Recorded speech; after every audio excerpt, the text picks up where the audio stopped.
at last. At last. Today. The palanquin had threaded past the great towers of Capital City, and a mammoth edifice of opalescent stone now seemed to rise just ahead. The conclave arena, seat of government of all of the Gubru race and clan.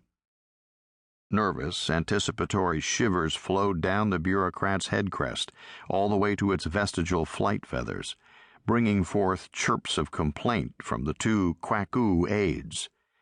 How could they finish preening the bureaucrat's fine white feathers, they asked, or buff its long hooked beak, if it didn't sit still? "I comprehend, understand, will comply," the bureaucrat answered indulgently in standard galactic language number 3.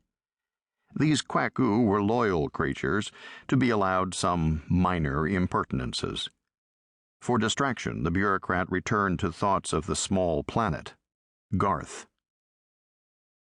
"It is the most defenseless earthling outpost, the one most easily taken hostage.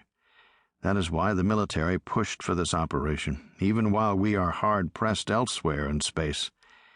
This will strike deeply at the wolflings, and we may thereby coerce them to yield what we want."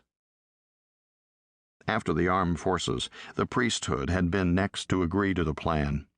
Recently, the guardians of propriety had ruled that an invasion could be undertaken without any loss of honor.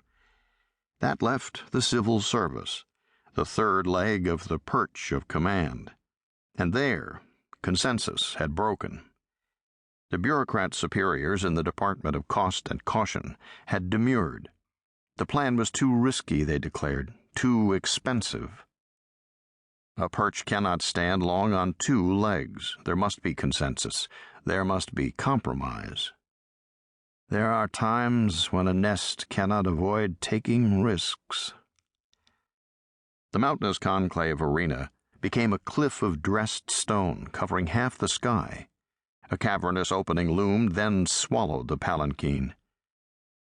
With a quiet murmur, the small vessel's gravitics shut down, and the canopy lifted. A crowd of Gubru in the normal white plumage of adult neuters already waited at the foot of the landing apron. They know, the bureaucrat thought, regarding them with its right eye. They know I am already no longer one of them. In its other eye, the bureaucrat caught a last glimpse of the white-swaddled blue globe. Garth. Soon, the bureaucrat thought in Anglic. We shall meet soon. The conclave arena was a riot of color, and such colors. Feathers shimmered everywhere in the royal hues, crimson, amber, and arsine blue. Two 4-footed Kwaku servants opened a ceremonial portal for the bureaucrat of Cost and Caution, who momentarily had to stop and hiss in awe at the grandeur of the arena. Hundreds of perches lined the terraced walls, crafted in delicate, ornate beauty out of costly woods imported from 100 worlds. And all around, in regal splendor, stood the roost masters of the Gubru race.